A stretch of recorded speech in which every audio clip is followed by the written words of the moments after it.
Good morning, students. In the last class, we studied about various security issues. We have gone through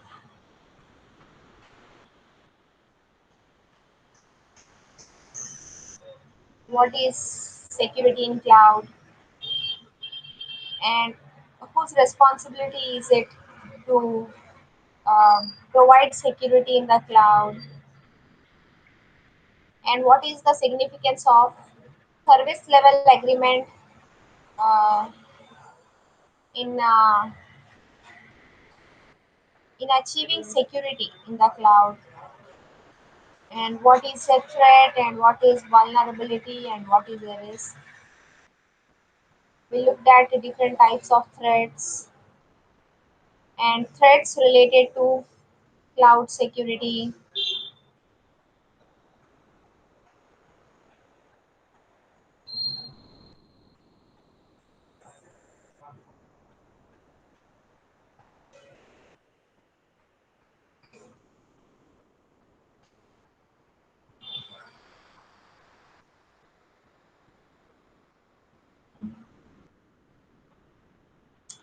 Uh,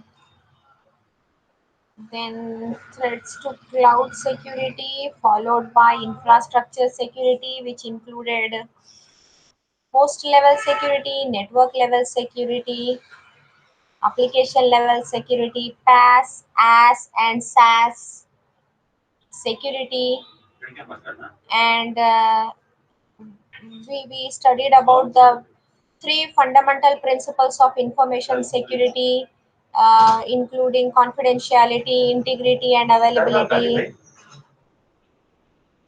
And then next, we have to look at identity management and access control.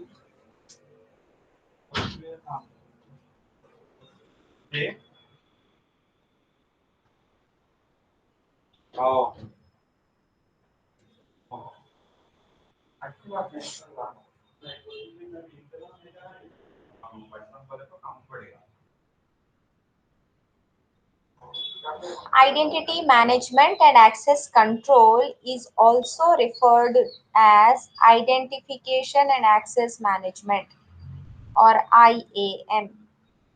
Okay,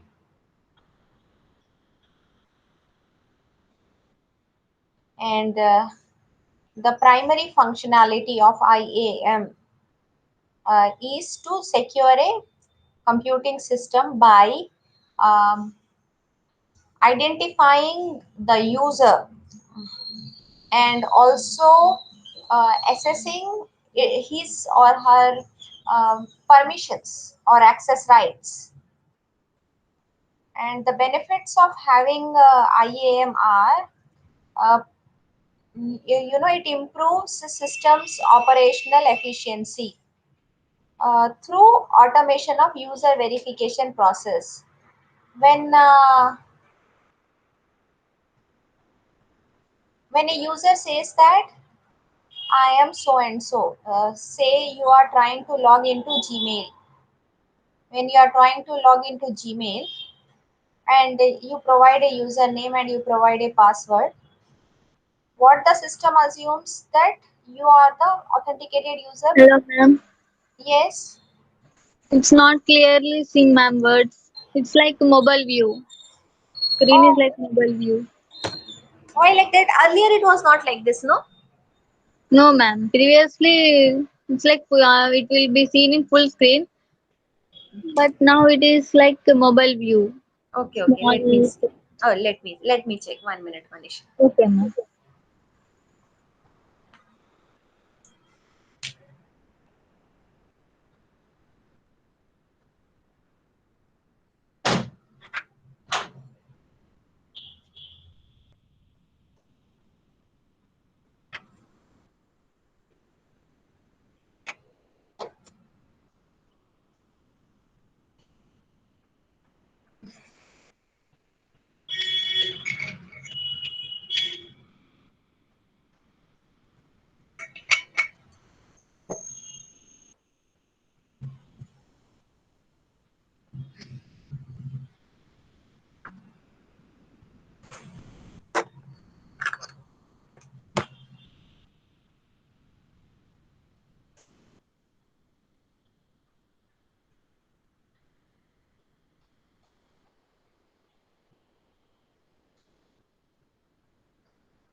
Manisha,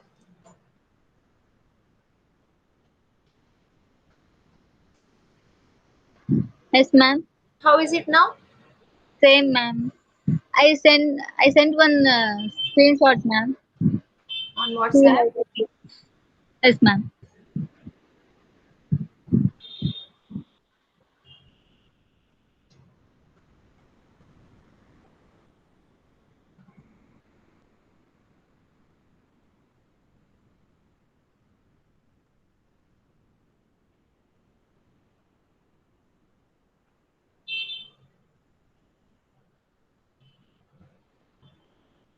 Yeah, because that size was less. Now I have increased the size.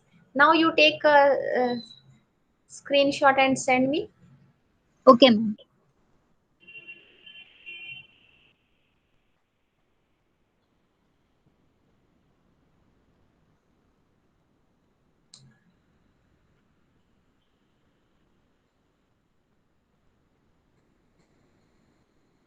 Okay, okay. So on your screen it is not appearing full. Well, what should we do then? Now is it Is okay? there- No. No, ma'am. Same. Okay. Is there any setting in our mobile, ma'am? Hmm. Settings. There is no like sort of settings, ma'am. It's not about the size. It's about mobile settings. Perhaps mobile settings only because here. But previously we got no, ma'am, Yeah, without any yeah. settings directly.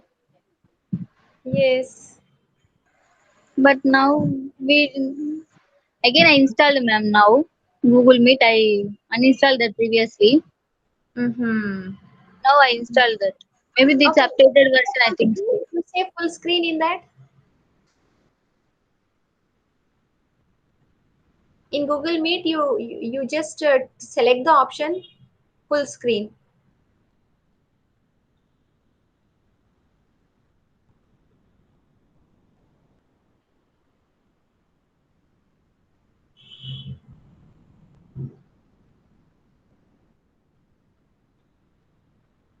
There is no such option, ma'am.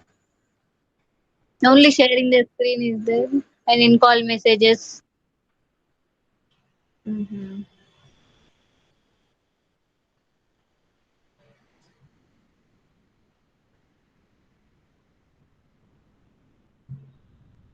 If anyone joins, we can know about that. In my mobile, is problem or all others.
Okay, Manisha, Yes, ma'am. If you put your mobile in the landscape, Then I'm getting that, ma'am. But once we see the font means I can say, ma'am. There is no fonts, ma'am. there is no found. No, Okay, ma'am. okay. It Representing means this to one. Okay. Now you see. yes, ma'am. Now it's good, ma'am. Okay. Because even I am trying here on my mobile. Even I have this Google Meet installed. Yes, ma'am. Portrait it is not allowing for full screen. Uh, for when you put it in landscape mode, then you are getting full screen. Yes, ma'am. Okay, so it's fine now, right? Ma'am. Yeah. Let's continue. Okay, So ma'am. essentially, we are looking at how a user can identify himself and can access the resources to which he is authorized. And this IAM, what is the primary purpose of having a module called IAM module? This module uh, benefits are it automates the verification process. There is no need for having a person to check whether the user is the one who he claims to be. He automatically the user gets authenticated, okay, or identified. That is automation, and it it protects and enhances the security. It protects the system and enhances the security of its application and information against harmful attacks. All right. There are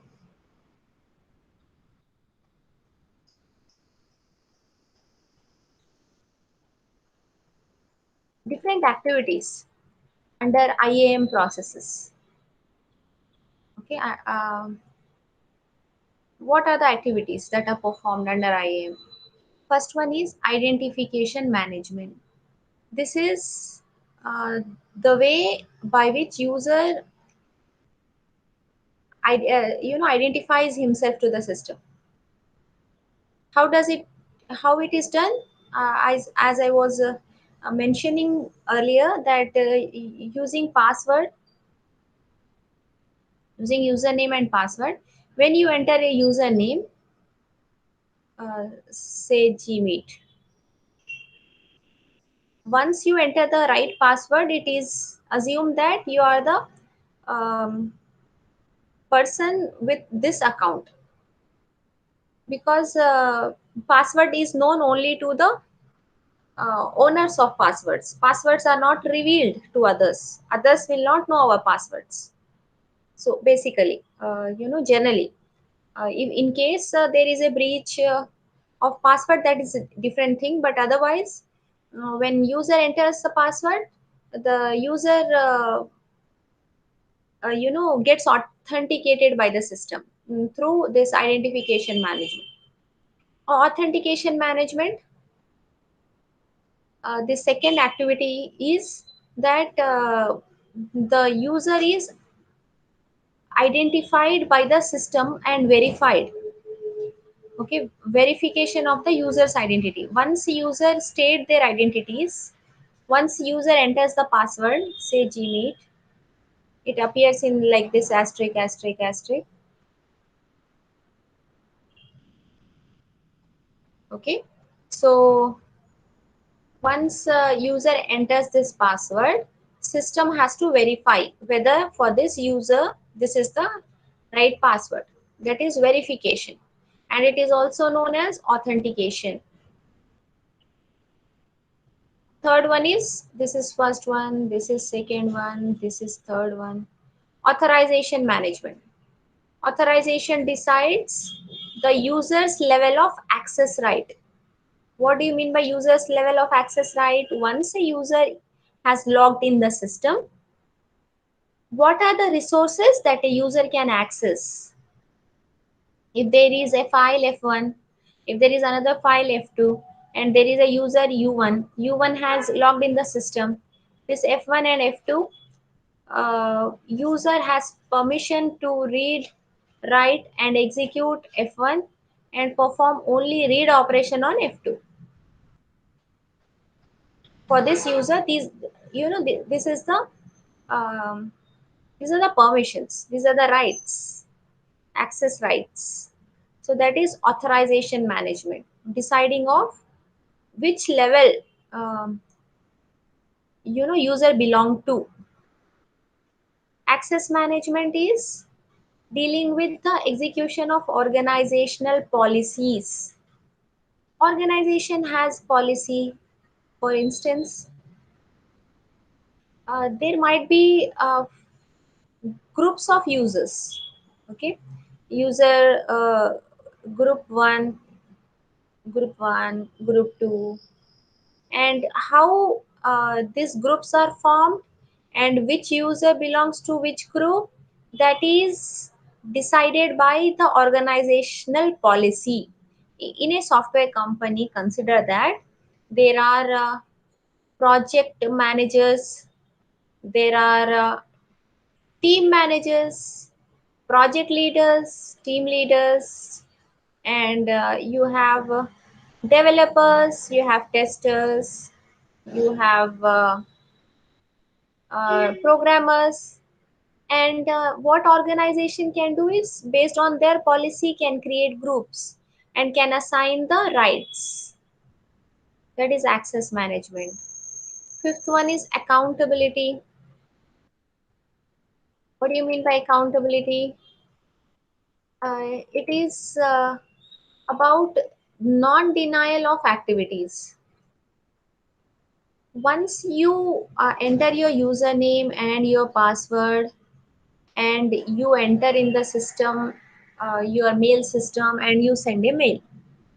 Okay, after you send a mail, mail has been received by the recipient, and later, after one day, you say that I have not sent this mail, someone else had sent this mail. Then what is that? You're denying about the activity which you have performed. Something like these type of things might happen if there is a password breach. If your password has been stolen, if somebody else enter your password and then send a mail, you may say that you have not sent it, you deny it. System has to ensure that uh, once an action has been taken, individual should not be able to deny it. That is different case of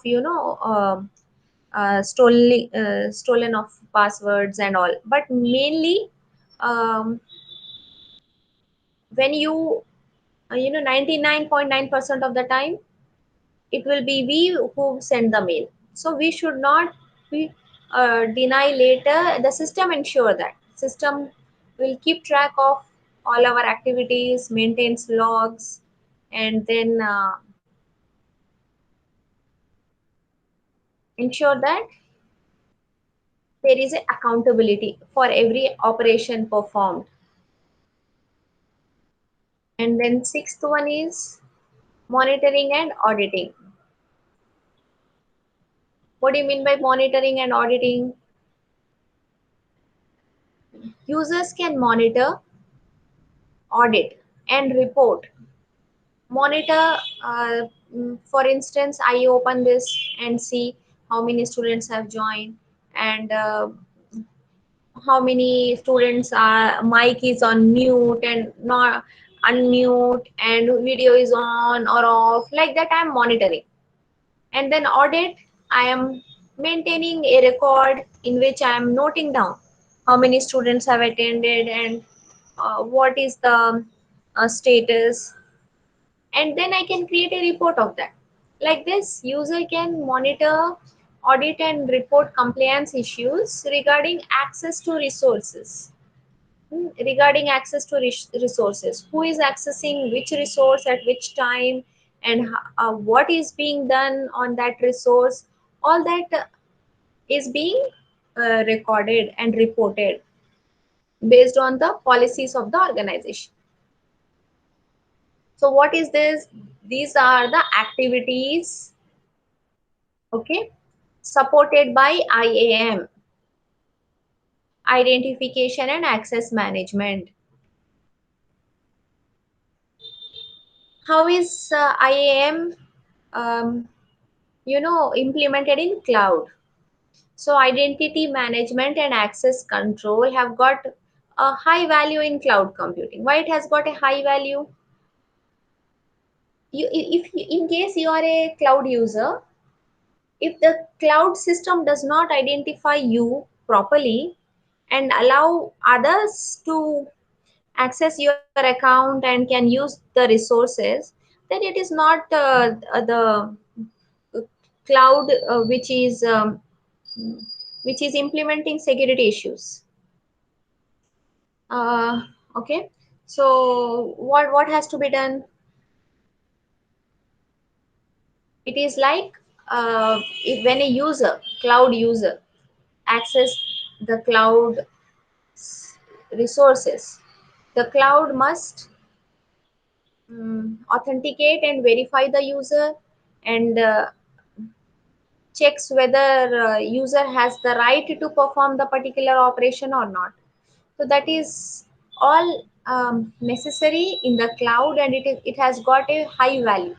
It basically, security is the major issue in cloud, because cloud is like a public platform. When I talk about a public cloud, anyone can access the resources on pay and use basis. Therefore security turns out to be a very essential ingredient of the cloud. And then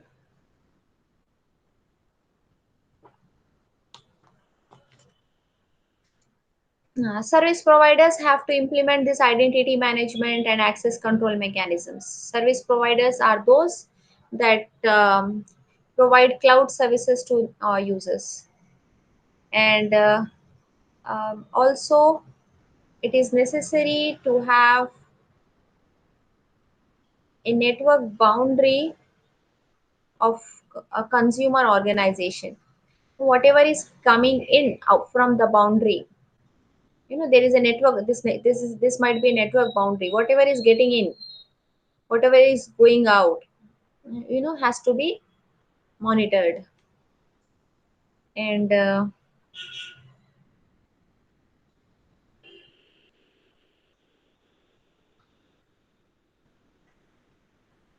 identity management in cloud computing requires a robust authentication and authorization mechanisms, a robust one.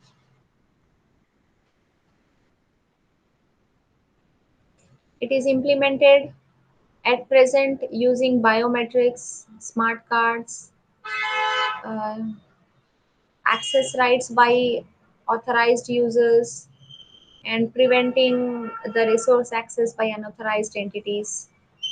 This is how presently the identity management implemented in cloud. So organizations, uh, suppose there is an organization, say um, JK organization.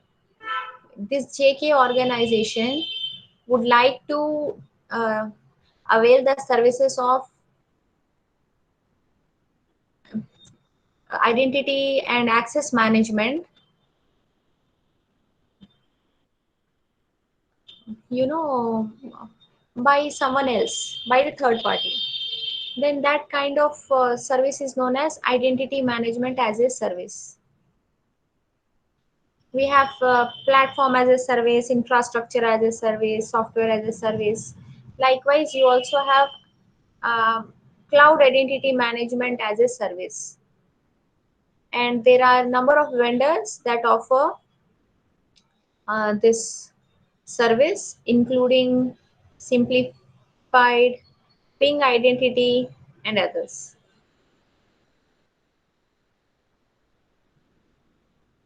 exploring identity management. Here, what can what happens is user has to um, get himself identified. Right. In order to do that, user has to register, and this registration process, uh, after user gets registered, user can authenticate himself.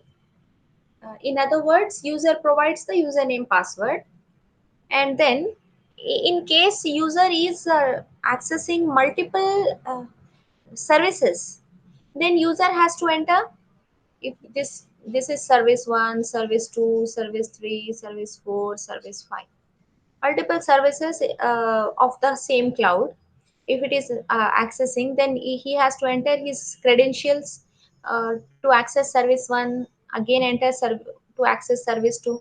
Like that, user has to enter his credentials at every interface, at every service interface where it asks user to enter and to provide the username and password. Here, there are techniques which are known as single sign-on and federated identity management. Single sign-on, this is an authentication process. It solves the problem of repeated login. What user can do is user can uh, log once and can enter into any application, log in to access different applications where user is individually known to each and every application. What when you have a Gmail account, suppose you have a Gmail account and you try to log into some website, it says create a register yourself or create user profile, or you can also, here sign in sign up will be there, sign in sign up, and then here you can find login with Google or Facebook. Like this you will see. So in this, what is happening, you are not creating your profile at every application. You can have one single Google account, and through this you can log in into multiple websites, multiple applications. Well, that is like single sign on. And federated identity management, this is also like a single sign on. It enables linking and distribution of identity information across different applications and within known trust boundaries. There are multiple, this single sign on is about different applications provided by one provider, and here user can sign in into service 1, service 2 using single sign on. Here federated identity management means different applications, but they trust each other. When they trust each other, what user can do is user can log here, uh, create his profile and log into here, and also can log into this application without creating the profile. Somewhere here you will find the differences. A user can access multiple applications under SSO group by signing in once. That is single sign-on. Federated identity management is user can access multiple application under federation. Under federation means the multiple application within this trust zone. Okay, within this trust zone you have multiple application, and then user needs to enroll themselves. That is register. uniquely to each of the applications under SSO group. Here user enrolls in any one application only under a federation. Here user has to enroll themselves uniquely in each of the applications under SSO group.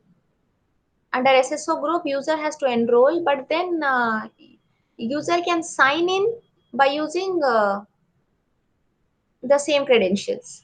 Here user has to enroll only once, because this is like one federation, one group in which you have multiple applications that trust each other, and therefore enrolling happens once and can log in. User is known by all the applications. Here user is known by only one application, which is known as the home application. And based on the home application credential, user can log into any other application belonging to the same federation. All of the applications of SSO group allows a single sign in. 1 minute.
And here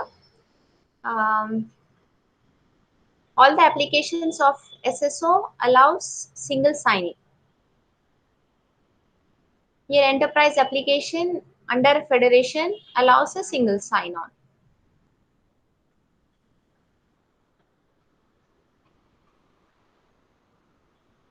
Here this is application 1, application 2, application 3, and you can call it federation. Here this is federated identity. Here you have multiple applications, application 1, application 2, application 3. Here user has to enroll into every application but can sign on using once. Can sign on once and can access all. Here user has to enroll once for this federation and can sign on using that credential, and here enrollment is done only at one location, which is known as the home application. Consider that for one process, this A2 is the, no, for one user U1, for U1 A1 is,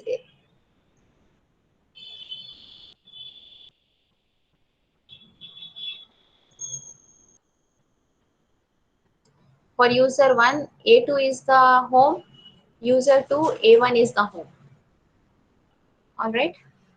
And user credential is checked by all the applications individually. Here user credential is checked only once. Here every application under SSO group checks the user separately. Here all the applications under the federation trust the home application. Like how Gmail is trusted by many other portals, like that. Um, all the applications trust the home application.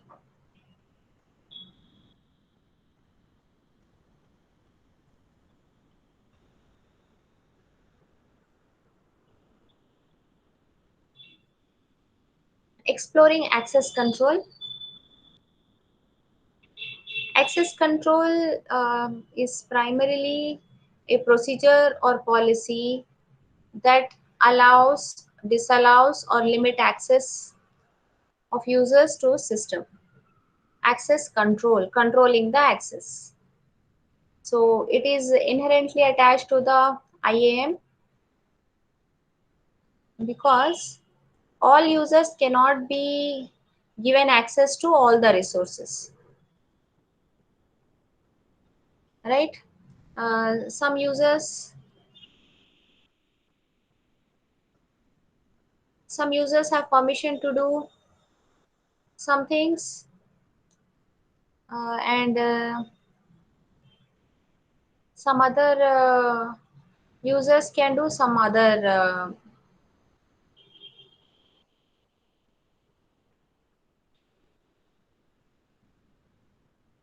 Okay. Um, so here, how this is done.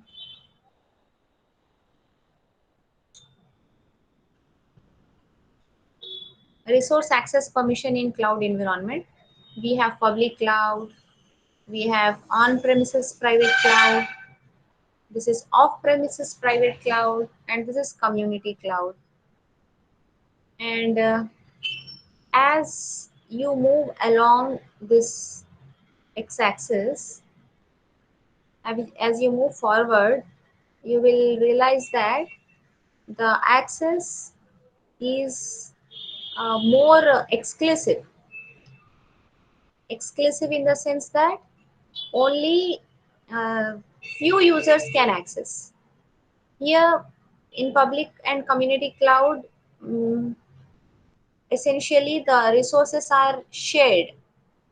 There is one resource shared by multiple users, whereas in private clouds, it is being used only by the users belonging to a particular organization. Organization will have its own private cloud, and this one, and only the users belonging to this organization can access. So you see, it is more shared, and as we go along, it becomes more exclusive. And degree of control, access control protects information from any unauthorized or unintentional modification.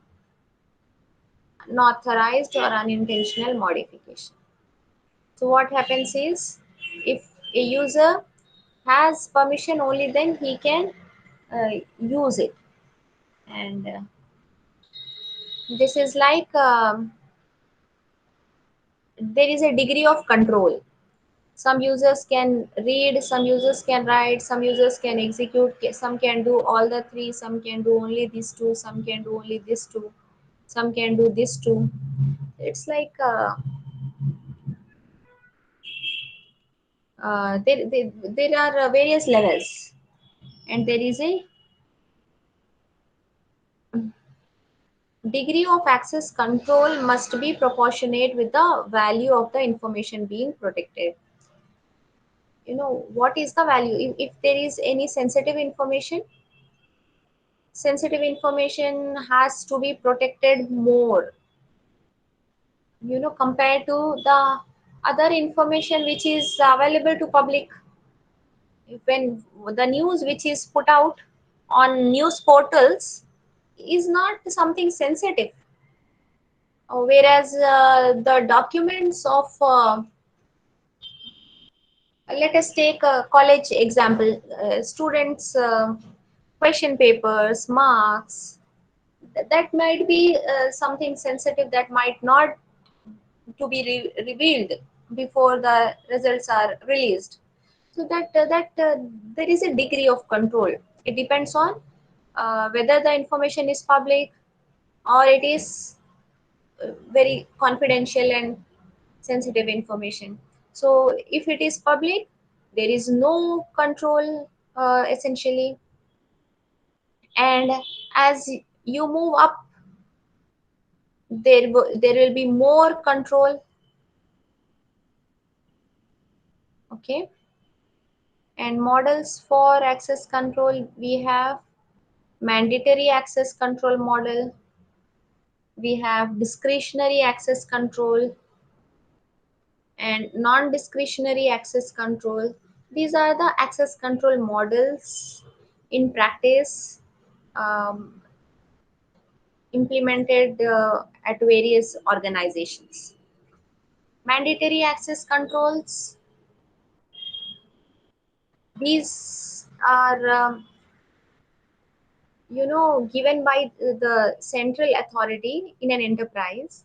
These access policies are controlled by the central authority, and users will not have any permission to uh, change them.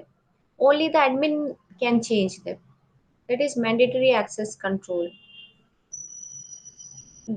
Discretionary access control is uh, less restrictive. That mandatory is quite restrictive access control because it is implemented by the central management only, not by the users. Discretionary means it depends on users. If you are the owner, the owner can provide the access controls to other based on his discretion. Okay, that's why here this name is discretionary. At his discretion, he can take decision.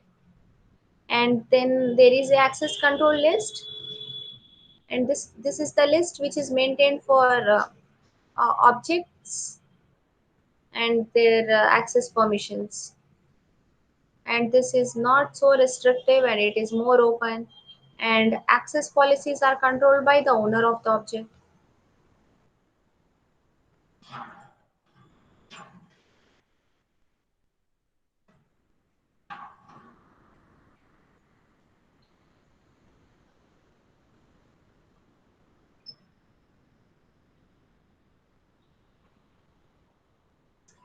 Non-discretionary access control mechanism.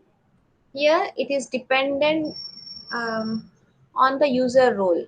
What is the role of the user? Based on the user role, there are permissions that are defined. And for a specific user belonging to having a specific role, uh, the permissions are associated with that role. So each user, whenever each user is added into the system, they are assigned with the appropriate role. Like in our college, there are roles. We all go to college, and we all have different roles in the college. Like principal sir will have, that role is principal. Another role will be their vice principal. My role will be like faculty. Your role will be like student. Based on these roles, whenever you register in the college, your role is defined, and based on the role, permissions are specified.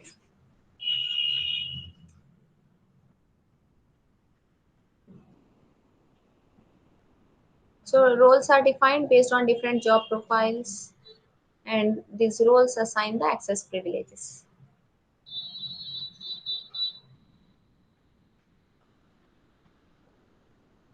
Okay, and this method is known as role based access control.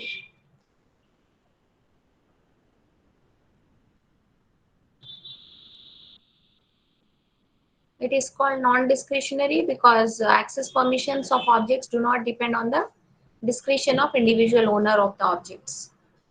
If you are the owner, you can't decide. Even if you are the owner, you can't decide. In discretionary, it is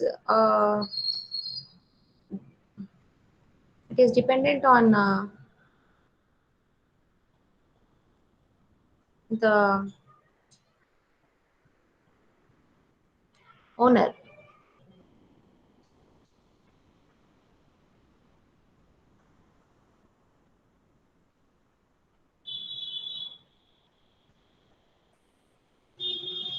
Okay, next, design principles of cloud security.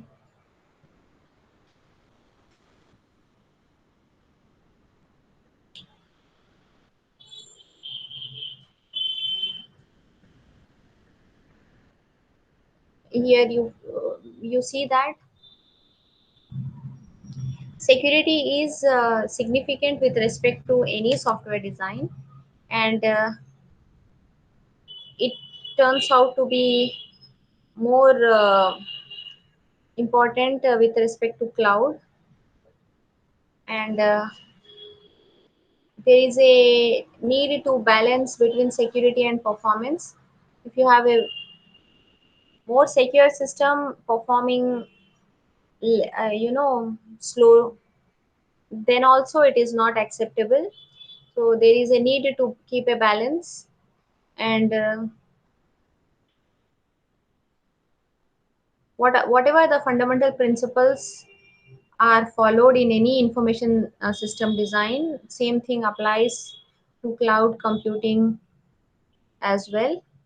And these are the following are the um, design principles from cloud computing security perspective. Least privilege, it states that any subject, user, or process should always be assigned minimum required privilege. Least privilege, this is a principle. It states that any user or process should have um, minimum required privilege to perform the task. And then defense in depth, this states that uh, the security system will have multiple layers.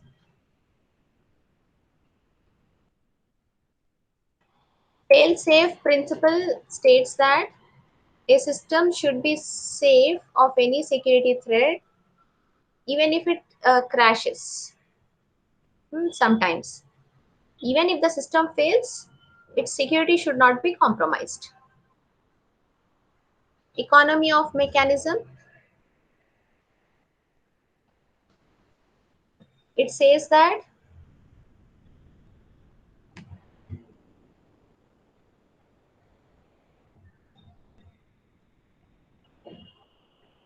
uh, you know a simple design of security reduce the chance of going wrong in understanding and implementation. Okay, this means that we should keep the security as simple as possible. Security design should be as simple as possible.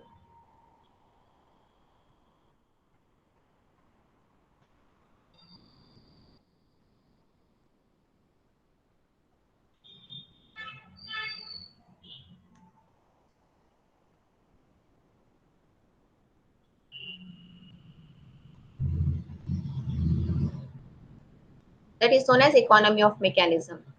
Open design, this um, this means that whenever you are designing an algorithm, or whether you are releasing the steps, there is a trade-off. If you keep it secret or open. So actually there is a debate on the strength and merits of security design. Those are kept secret versus design, those are open. Whatever security algorithm you design, that security algorithm design can be kept secret or can be made open. And the open design principle suggests that we should architect a model where security of the system does not depend on the secrecy of its design.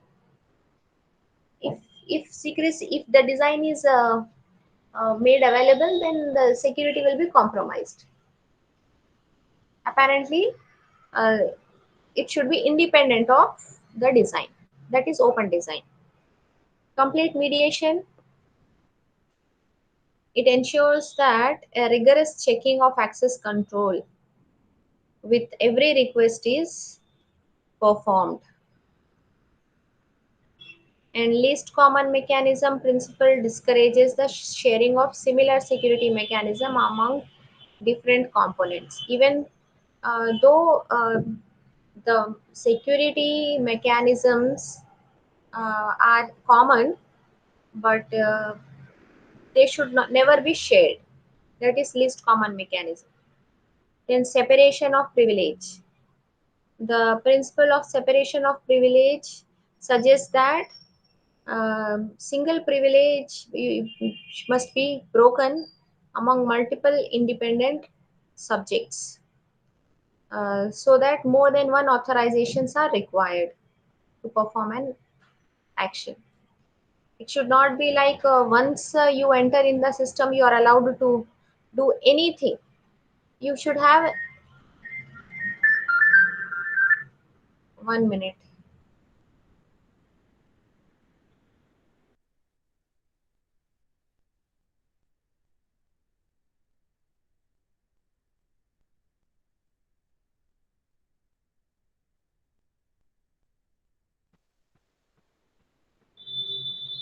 So there should be levels. Once one level to enter the system, one level to access something, and one level to access something else. Weakest link. Here it says that attackers try to attack the most fragile part of the whole protection system. So it is necessary that a security system must be revised again and again to detect and resolve the weakest parts in the security chain. Okay. Psychological acceptability states that the accessibility of the system for its authorized users should remain as simple and easier as it was without any security mechanism. Okay. Accessibility of the system for its authorized user. There should not be much to learn to access one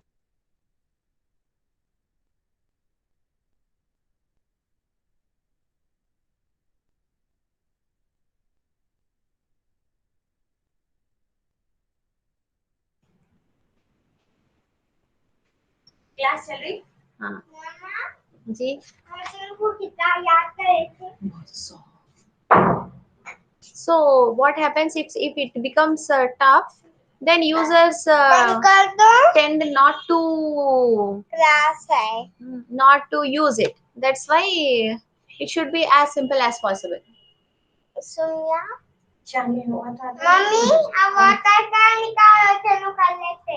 And here, what are the security management frameworks? We have this Information Technology Infrastructure Library, ITIL, and ISO, International Organization for Standardization. These are the software standard management framework developing organizations. Okay, they design the framework for security.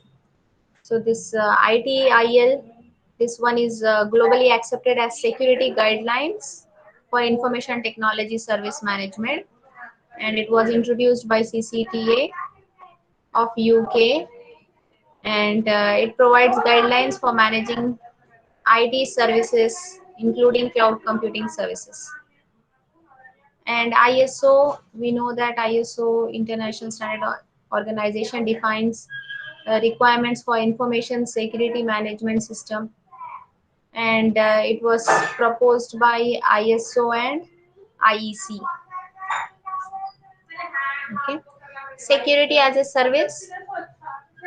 In a cloud computing system, security can also be um, made available as a service. And what are the activities when it is delivered, when you are delivering security as a service? First one, email filtering can be done. Whatever emails um, come in and goes out of organization, that will be checked. Second, web content filtering. Web content is scanned in order to check what they contain. And vulnerability management, this assess and detects the system vulnerabilities, means where weaknesses of the system. And identity management, this one identifying the user identity management is also being done and implemented as a security as a service. So I hope that say this today's class is clear. um, Quickly, let us look at this. In which type of cloud service consumers have most of the security responsibilities? As. And which of the following is done through identity management? So preventing, controlling, maintaining. Then which document works as a reference for both service provider and consumer? This is service level agreement, SLA. Okay, you please complete. Otherwise, I will complete. Then, by running over which application the past consumers can access the abstraction layer using APIs. And from consumers end, who must review the SLA document before making the final agreement? This is, I think, all legal, business, technical. From enterprise behalf, I think it should be all, but specifically legal is mentioned there. And you also check it, okay, which one is the right answer. And security management responsibilities of SaaS application consumer include mapping of operational security management. Then this one, security management responsibilities of PaaS application consumer include managing of application security and operational security. Covert channel problem is a threat to information confidentiality. And identification and access management plays the vital roles in cloud computing as anyone in the cloud consumer work. This all of tell the statement if true or false. In federated identity system, the user credentials are stored in one application only. True. In the home application, it will be stored. Okay. With this, we completed our security chapter 16. Tomorrow we will look at this privacy and compliance issues. Okay then. Any doubts? Bye No, bye. ma'am. Thank you, ma'am.